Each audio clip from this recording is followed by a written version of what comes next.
4.5 minutes into Game 2 between the Warriors and the Nuggets, Monte Morris banked in an off-balance drive to put Denver up 43-31. Fast forward to the 26-second mark of the third quarter, and the Warriors would lead 101-79. Wait, timeout. Can I take a timeout? That's right, Golden State scored 70 points in about a quarter and a half, and their explosion was almost entirely fueled by the Splash Cousins, Steph Curry, Klay Thompson, and the family's newest member, Jordan Poole.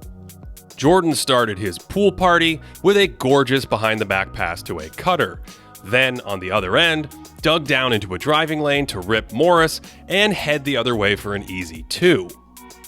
With Curry back on the floor, Klay set a screen for him to fly off, Steph's gravity pulled on both defenders, and it was Poole delivering the dime to a cutting Thompson. We've seen Draymond make that pass countless times, but even as a shooting threat, Poole can run point up top too, and his passing brings a critical dimension to this new Warriors death lineup. He's yet another on-ball weapon who can hit cutters in the Warriors' movement-heavy system, and he can attack and use all his shifty quickness to punish collapsing defenses. There's a creativity to his passing. He's a step ahead and touch passes this one just a bit wide. And watch his eyes here, faking Gary Harris off the floor on the lob so he can bounce it underneath him for the layup. Perhaps most importantly, Poole's extra passing fits perfectly with all the motion out there, and he can cut as a threat and then find openings off his own movement. Later in the second quarter, we saw a perfect example of this, with Draymond breaking out on a 3-on-3, and he slows down to wait for the cavalry, and Poole wisely cuts off Klay Thompson, which forces Aaron Gordon to jump over and help, so Poole knows his man will be open, and he goes behind the back for this dime. Again, Jordan's execution on these ideas isn't always perfect. This actually hits his own leg, then Gordon's leg, but sometimes it's better to be lucky than never see the pass in the first place. Earlier in the first, we saw an example of Poole getting a bit loose with his passing. That's also great hands from Nikola Jokic, but Poole's extra dimension that makes this a death lineup is his deadly shooting from beyond the arc, and his shifty burst off the bounce. He's lightning quick at 6'4", deadly with jab step fakes, and Jokic isn't quick enough to help in time on that drive. Poole's quickness is exacerbated when Curry's in the game, because weak side defenders are preoccupied with his screening action, and Jordan can attack Jokic in space, and that's some more fluid shiftiness on a step back. During this huge run, Curry started attacking Jokic in high pick and roll, and this is a brutal spot for Jokic, having to worry about Steph's pull-up 3, then not having help behind because Will Barton wants to close out to Klay in the corner. They come back to it on the very next trip, and Morris wants to push Curry to the sideline, but Draymond repositions the screen, Jokic has to recover to the middle, and now Steph can attack him downhill, and that's just individual brilliance against good defense. On the next possession, the Nuggets were cross-matched in transition, with Jokic having to pick up Poole, and Gordon slams on the brakes to take away the 3, so Jokic has to help off the line on Steph's drive, and then it's harder for him to recover and close out. And did I mention Poole can shoot too?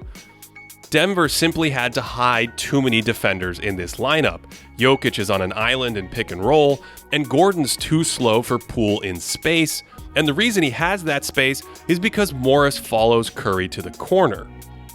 In case you forgot, the reason Morris was preoccupied with Steph after he passed is because of his legendary relocation 3. And if you were wondering why Gordon was worried about Curry in transition, it's because if you fall asleep and don't find Curry, he'll just walk into high percentage 3s, and that's enough to give Mike Malone headaches. At the start of the third, Poole attacked Jokic in pick and roll again, and that's a hoop and the harm for 4 more. And with future Sixth Man of the Year Steph Curry waiting on the bench, the Warriors continued to turn defense into offense and push Denver in transition, with Draymond picking up free throws on this rebound by attacking Joker.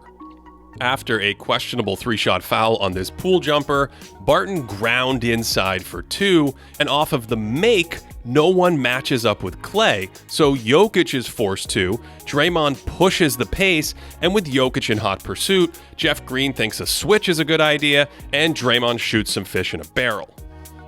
The Nuggets then settle down a bit defensively, communicating, switching, and taking away easy passes here, only to watch Green pour salt in the wound by canning an open 3 against the shot clock.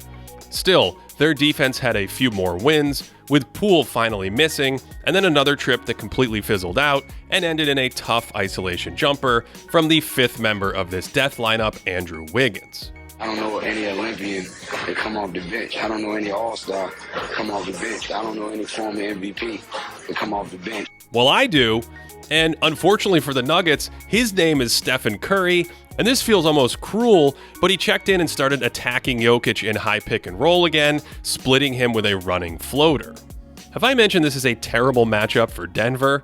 Because it's the same thing the next time down, spamming Draymond Steph pick and roll, and this time Barton comes way off the corner to help, so Steph shoots it to Klay, and that's a warm-up shot for him. And so, mercilessly, they go right back to the Curry-Green ball screen 40 feet away. The Nuggets defended pretty well, with, again, Barton leaving the corner, but this time Curry can't get the pass through, and that's okay because on the scramble, it gets there anyway, and that's 2 in a row for Klay, who suddenly had that look about him. So the next trip down, they ran him off a screen, and now Thompson was officially on fire, just in case y'all forgot about Klay. There's too many of them. On Denver's next possession, the same themes popped up.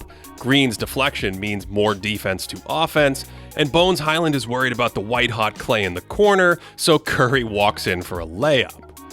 Golden State's pace with this lineup is simply overwhelming at times. The Nuggets are setting their half-court defense, and Curry flies into the picture off a high screen, and that means a big is flying at him in space, so Curry just sidesteps, and it's another 4-point play. The Warriors' deadly defense keyed so many of these chances, with Poole making a defensive play, deflecting this pass, and then sauntering out in transition into a look-what-I-found 3-pointer.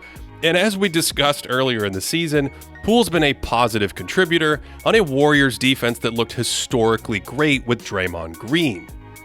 One of the keys to this new death lineup is Poole's effort and awareness on defense. There's one of those wild passing ideas that doesn't work, but he's very communicative for a 22-year-old guard, pointing a lot and reading actions in advance to make steals like that easy.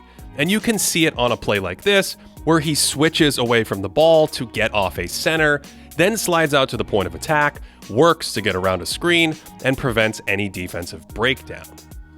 He isn't a strong defender per se, he can be taken off the ball like this, but the Warriors' scheme is about teamwork, communication, and positioning, and he's had good enough moments to make this death lineup whole, yelling for help on this back cut, then just bolting over to save the day himself.